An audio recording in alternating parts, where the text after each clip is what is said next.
Welcome back to the English Super League. It is game week 33. We've got a massive game for the top four in Champions League in West Ham and Chelsea.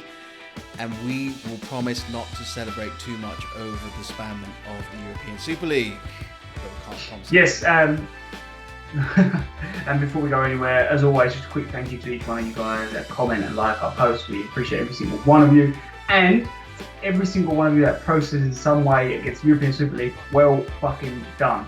Get that dirty prick Perez out of his little money league he wanted. First team's up, and it's Arsenal versus Everton. And Arsenal fans, my fellow Arsenal fans, we need to make sure that there is a protest starting from 6 p.m. to get Kroenke out. Don't care what happened in the previous game.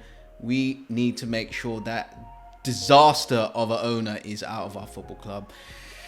Talk about last week, Fulham. Look, it's a troll by the VAR. They got the ruler out and they measured the millimeters and we got burnt. But, who can't enjoy a goalkeeper going up at the very last minute, winning a header and basically getting assist for an equaliser? Shit result, but that's where we are at the moment. And for Everton, in their last game, you may remember they played Super League Tottenham, in which they were held to a draw. Actually, that's a bit unfair on Everton. I'd say it was Everton who were probably slightly the better team than Tottenham, I'd actually say. And remember, it was actually Mourinho's last game. I'd say Everton played better than Tottenham. And hopefully they can take the positives from that because they've been on a bit of a bad run. But I just want to add on a slight positive, that Sigurdsson goal, that, we're out with the inside of his left foot, that was some finish by Sigurdsson. Absolute quality. Score prediction. Who you got for this one? This is going to be a bit of a weird game. Yeah. Arsenal without Aubameyang and Lacazette, but I think I'm going for a 1-1. I think Arsenal had a bad result before, so this randomly will be a good result now. So it's going to be 2-1 Arsenal. Next up is Liverpool versus Newcastle. And I have to be honest, so Liverpool's last game was that 1-1 draw with Leeds. I felt like kind of as the game went on, like Liverpool started stronger and Leeds just kind of kept on coming into it. And it was nice for Mane to get his goal because he's been a bit off form, certainly for 2021. So it's good for him to get a little bit of a confidence booster goal. But I just want to say with Liverpool, I actually feel quite bad for the players and the manager because it must have been really tough for them to be the first team since that Super League announcement to actually come out. That's a lot of outside distractions. So it must have been tough for them to play that game. Yeah, I felt like every other fan in the world wanted Leeds to absolutely pulverise Liverpool in that game. They did. Yeah. And the players and the manager didn't deserve it. No. But that was as weird as it got on that final day.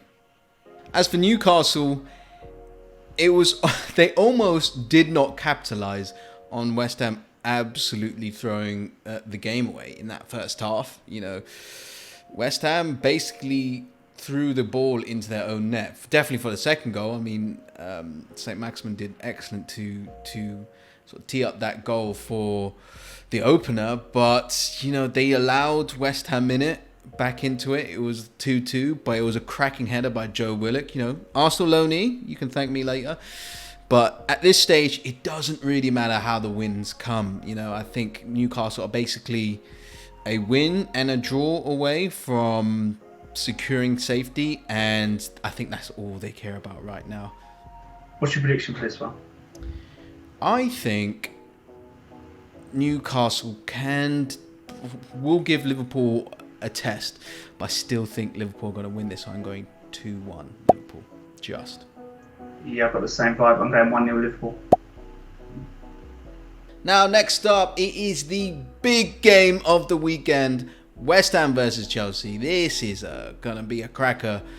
It usually is a cracker when it's West Ham versus Chelsea anyway. So this is going to be a crazy game. But West Ham, the pressure's back on them, I guess, because they just threw it away against Newcastle. A side that they were probably expected to beat. They absolutely had a horrid first half. I thought Craig Dawson, he's experienced enough not to go in and lunge like that for the second yellow, and that's exactly what he did. It was kind of mind-boggling. So sending off and conceded the goal, and then Fabianski, he's a good goalkeeper, but everyone knows he's got that sort of mistake in him. And yeah, I don't know. I feel bad for the West Ham fans. Excited all week, and then you throw an absolute stinker. Got back into the game, but with 10 men, it was bound to happen, I feel. And for Chelsea, actually, you know what? Before I do Chelsea, I just want to quickly touch on West Ham. I just want to say that for 2021, I mean, first of all, this season it's incredible the position they're in. But for 2021, I think they've been the entertainers of so far this season. So I think full credit for them for all taking that mantle and keeping us entertained. Yeah, showing what the Premier League is all about, having a team try to get into the Champions League on absolute merit. 100%. But that takes us quite nicely onto Chelsea, because just like Liverpool, I think they were also impacted by the Super League announcement. And you have to remember, Chelsea actually had protests outside the stadium. There's pictures and videos of Peter Cech, pleading with fans that they're trying to sort it. And there's no doubt in my mind that would have had an impact on the players, maybe even the manager. So that would have been tough for them to deal with. And I think that's what we saw on the pitch. And Chelsea, they started quite well, but I think towards the end of it, Brighton were coming on top, and Brighton actually had quite a few chances towards the end to actually nip it. But in true Brighton style, of course, they missed those chances. But maybe a draw was just about fair for Chelsea, but they really need to kind of try and get a run going if they want to keep in those Champions League positions. Yeah, this is the game. They might have lacked some edge against Brighton, but this is the most important game to win. So who are you going with? I'm going with an entertaining draw. I'm going 3-3. I kind of want to go that far, but I mean, I think Chelsea might keep it super tight. So I'm going Chelsea 1-0. Next up is Sheffield United versus Brighton, and it's a sad day, and it is a shame, as in their last game, Sheffield United were mathematically relegated from the Premier League. And I touched briefly on the performance. It was a performance we've kind of seen from Sheffield United this season. They didn't create enough chances, and of all the shots they created, not a single one of them went over 0.1 xG, which essentially means that the chances they did create, they weren't great.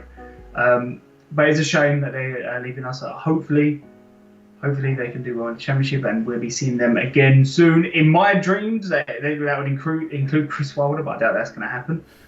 But yeah, hopefully, Blades fans, we see you again soon. Yeah, hopefully they can do a Norwich go down, come straight back up again. Yeah, I can't remember the last team to have such a meteoric rise, in their very first season in the Premier League, and then get relegated the season after. I just can't think of it. But they've done the Premier League proud. The previous season, they were really innovative, and they did some amazing performances, and they were such an entertaining team. So kudos to Sheffield United. As for Brighton, I think before the game, that would have been a very good result for them. They would have easily taken a point against Chelsea away. But looking at the game, Chelsea came on quite strong. But Brighton, they grew into the game, and they really trapped Chelsea and forced them into like a ton of mistakes, which it's really unlucky, or you could say unlucky or not so great finishing from Lallana and Welbeck to finish off the best chances of the game, and they just needed that, and they were probably home and dry, and that makes it another draw, and that makes it 13 draws this season, which is remarkable. But 34 points, 7 points ahead of Fulham at this stage. It's very much looking like they'll be safe, but they got to get these points, they got to get these wins, and drawing is only just satisfactory. What's your prediction for this one? I think this will be the game that Brighton gets the win, and then they can feel safe from relegation. So I'm going Brighton 2-1. This is a tough one for me. I'm trying to choose between a Brighton 3 or 4-0 or a draw. I think I'm siding with a draw. I am going 2-2. Next up is Wolves versus Burnley, and Wolves did what they had to do. Got to beat Sheffield United, who are feeling quite sorry for themselves. Just got to go out and beat them 1-0. Fine, job done. I felt like they were a bit lucky to have 11 men on the pitch. I think Nori just came with a crunching tackle on one of the Sheffield United players. But, it was good. It was the first time I've seen Traore do an amazing assist against Leicester City, but I mean, it's the first time I've really seen Traore get out and run and take people on one-on-one, and it was an excellent assist for William Jose, and that was it. I think that's it for Wolves. They're safe. They don't have to worry. The last 2 wins have been absolutely welcome, and they can start over new now. Well, for Burnley, it's getting interesting now, and it's quite. When you look back at it, it's quite funny because I think they were on a 3-match lose streak, right? And when they first lost against Southampton, I imagine they're a little bit like, it's okay, we've got points in the bag, we're probably going to be safe. Then they lost against Newcastle, I was like, oh, it's a bit concerning. Yeah, that's the one. Let's be honest, the Manchester United loss. United on quite a good form at the moment. I think it was always going to be a tough one for them. Fine, they lost 3-1. I think that they will move on from that. I don't think they would have hoped for more, but they wasn't expecting more than a loss. But now they're 6 points ahead of Fulham, and Fulham have a game in hand. I would say alarm bells are starting ringing, and if they don't get this form back on track, they might just slip into the relegation zone. Okay, well, big game for them then. What score are you going for? Would you think Wolves have just, sort of packed it? I don't kind of see that, actually. No, I think I'm going to go for a 0-0. I think Burnley are going to win this one. I think they're going to win this 1-0. Next up, it's a bit of a juicy one, is Leeds versus Manchester United. And for Leeds, in that last game, they got that 1-1 draw with Liverpool, which we touched on. So it is worth mentioning again, I think Liverpool were heavily affected by the outside shit that was going down. But for Leeds, I think I'd be very happy with the way they played. Obviously, they would have hoped for a bit more, but I actually think they played very well. Don't get me wrong, Liverpool started the better, but Leeds came into the game and they adapted to the situation that was in front of them very well. Although they did leave it late for the equaliser. But I think statistically it also proved they played well as well, because Liverpool only managed to get a 1.6 XG against Leeds compared to Leeds' 2.6. So I think a good performance for them, and they'll be hoping that they can damage the very informed Manchester United. As for Man United, they certainly deserve that win, created the majority of the chances. It was kind of weird actually I don't think I've seen Maguire been out-jumped one-on-one at a crossbar corner in a very long time, but he did. But, there were some expert finishes, from Greenwood. One of them was a deflection, but I love that Fernandes just let the ball through straight to Greenwood and he smashed it home. And yeah, Man United, they are on some very, very impressive form at the moment. And they're only 8 points off of City. I say 8 points is actually quite a lot. But a couple of weeks back, you would not have imagined Man United being 8 points off of City, really. And dare I say it, Man United are a very consistent top-tier team. I feel like you're going to use this experience this year to mount a proper Premier League title challenge next year. So it's interesting to see. What's your prediction for this one? I'm going Man United. What are their win streaks? 6 or 7 or something ridiculous like that? Although Leeds are a dangerous team. Dangerous team. I'm going Man United 3-2 on this one. Goals galore. Leeds are taking scalps left, right and centre, so I'm not going to go against them. I'm going 1-1. Next up is Aston Villa versus West Brom. At the point of recording, Aston Villa are going to play Man City at 8 o'clock, so can't really talk about that game. But I'm more confident than I was last week. I kind of feel like they could get a scrap out of Man City. I really think without Kevin De Bruyne, I think they can do it. So definitely try and do it, Aston Villa. But we're going to go on to West Brom now.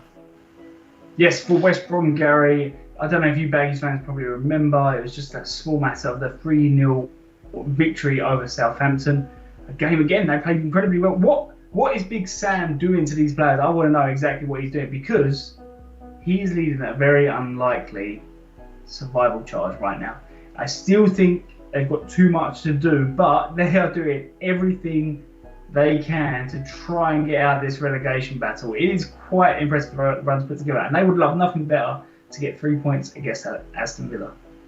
Yeah, it's quite unfortunate that their good run has started when, the teams around them, Brighton, Newcastle, have all started picking up points again. So it makes their job really, really difficult. But score prediction, do you think in this derby, can West Brom get another win?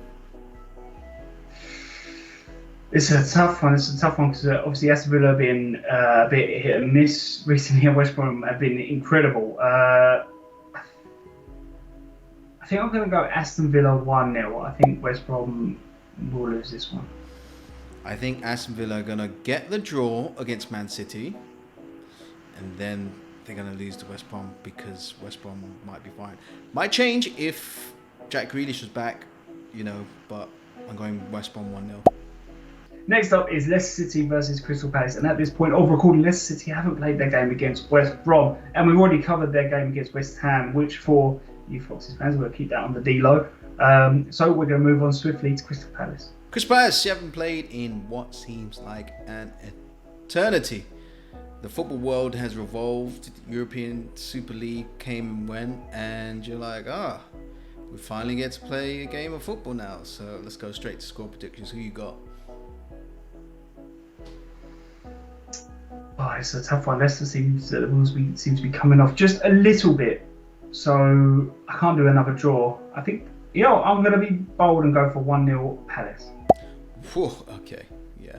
I mean, Palace do sort of respond well when they lose. It was a bad loss against Chelsea. Don't think I can go quite to Crystal Palace's camp, so I'm going 1-1 on this one. That's all for Game Week 33. Get your predictions in the comments, and we'll see you next time. Yeah, see you later, guys.